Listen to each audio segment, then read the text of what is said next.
Welcome to Starwatch Now, your front row seat to all the hottest gossip, drama, and breaking news from the world of entertainment. If it's trending, shocking, or star-studded, we're covering it. Stay tuned. You won't want to miss what's coming next.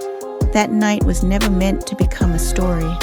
There was no announcement, no countdown, no carefully framed photo waiting to go live at midnight. Just a studio door that stayed closed a little longer than usual. Lights that remained on past the hour when most birthdays fade into polite messages and routine celebrations. And yet, by the next morning, something had shifted. Not because of what was confirmed, but because of what was quietly sensed. People began to ask the same question almost at the same time, across different screens, in different cities. Why was the studio active so late? Why was there no public celebration? And why did this birthday of all nights feel unusually still? Then came the detail that turned curiosity into collective pause. It was said that inside that room there was more than one presence. Not an entourage, not staff moving in and out, but a second voice, soft, familiar, unannounced. A voice that did not belong to the night unless it was invited. No one rushed to label it. No one could prove it. But once imagined, it was impossible to ignore. In an industry built on constant visibility, this silence felt louder than any headline. And that is where the story truly began. Not with certainty, but with a feeling that refused to go away. Birthdays in the public eye usually follow a predictable rhythm. Messages arrive on schedule, curated images appear, gratitude is expressed, and the moment is shared until it dissolves into the next trending topic. But this night resisted that pattern. There were no celebratory updates, no casual glimpses offered to reassure the audience that everything was exactly as expected. Instead, there was absence. An absence when it appears where noise is the norm, becomes its own form of presence. Observers noticed the studio lights, still glowing long after midnight. They noted the timing, the restraint, the lack of explanation. It did not look like a performance prepared for release. It looked like a pause. For someone whose voice has always been closely tied to emotion and endurance, choosing to spend a birthday night in a recording space did not feel strange. Music has long been a place of refuge, a way of processing moments that words alone cannot carry. What made this night different was not where it was spent, but how quietly it unfolded. The conversation shifted when people began to mention that the sound inside the studio did not belong to a single person.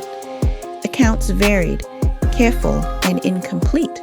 Some spoke of low singing, almost tentative, as if testing a feeling rather than chasing perfection.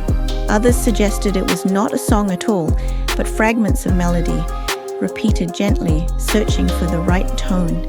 There were also those who believed it was simply conversation, unhurried and contained, the kind that never aims to be overheard. No recordings surfaced, no clips were shared, and that absence of proof became strangely powerful. It forced everyone to slow down. Instead of reacting, many chose to listen to their own impressions. Instead of demanding answers, they began to reflect on context. What added another layer to the speculation was the name that quietly circulated alongside those whispers. Someone known not for spontaneous appearances, but for deliberate choices and carefully guarded boundaries. Someone whose presence, if true, would not have been accidental. That possibility reframed the entire moment. It was no longer about collaboration or coincidence. It became about intention, about why a person would choose to be in a private space at a personal hour without any professional obligation or public gain. Past interactions were revisited, not to build a case, but to understand a dynamic that had always been subtle. On screen, there had been ease without excess. Off-screen, interactions that felt measured, respectful, never inviting unnecessary attention. Seen in that light, the rumored studio night did not feel dramatic. It felt consistent. This is where the story separates itself from conventional rumors. It does not rely on shock or exposure. It survives on restraint. There is no attempt to define the nature of the relationship, no push to turn ambiguity into declaration.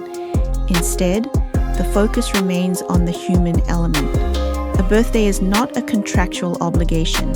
It is a moment that allows choice, choosing quiet over spectacle, choosing presence over performance, choosing not to explain. In an environment where every action is scrutinized, choosing to remain unseen can be a powerful statement in itself. Many who followed the discussion noticed something else equally telling. The reaction was unusually gentle. Rather than heated arguments or divided camps, there was hesitation. People seemed careful not to cross a line. Comments reflected curiosity mixed with respect. It was as if everyone sensed that this was not a moment to be claimed, but one to be acknowledged and then left intact. That collective restraint revealed a deeper connection between public figures and their audience. It showed an understanding that not every meaningful experience needs to be translated into content. Some moments draw their strength precisely from being incomplete. As the day moved on, nothing was clarified. No statement arrived to confirm or deny. The studio lights went dark. The schedules resumed. On the surface, everything returned to normal, yet the feeling remained. Not because something extraordinary had been proven, but because something ordinary had been allowed to exist quietly. In a world that rewards constant disclosure, that choice resonated. It reminded people that authenticity does not always announce itself. Sometimes it appears briefly, leaves no trace, and still manages to stay with us. Perhaps the reason this story spread so quickly is because it touched something familiar. Most people know the value of a night that belongs only to those inside it. A conversation that does not need witnesses. A shared silence that feels more honest than any declaration. Whether there was music, conversation, or simply the comfort of company, the meaning does not depend on confirmation. It lives in the idea that even highly visible lives still seek moments untouched by expectation. And that understanding, more than any rumor, is what made this birthday night feel real. If you stayed until the end of this story, thank you for giving your time and attention to a moment that asked for reflection rather than judgment. Stories like this remind us that behind every headline are people navigating their own choices, often away from the spotlight. If you enjoy thoughtful updates that look beyond the surface and explore the quieter layers of public moments, we invite you to support our work. Subscribe to Update X24H to stay connected with stories that value nuance, respect, and authenticity. Your presence helps us continue sharing perspectives that do not rush to conclusions, but instead leave space for understanding. Thank you for listening, and we look forward to having you with us again on the next story.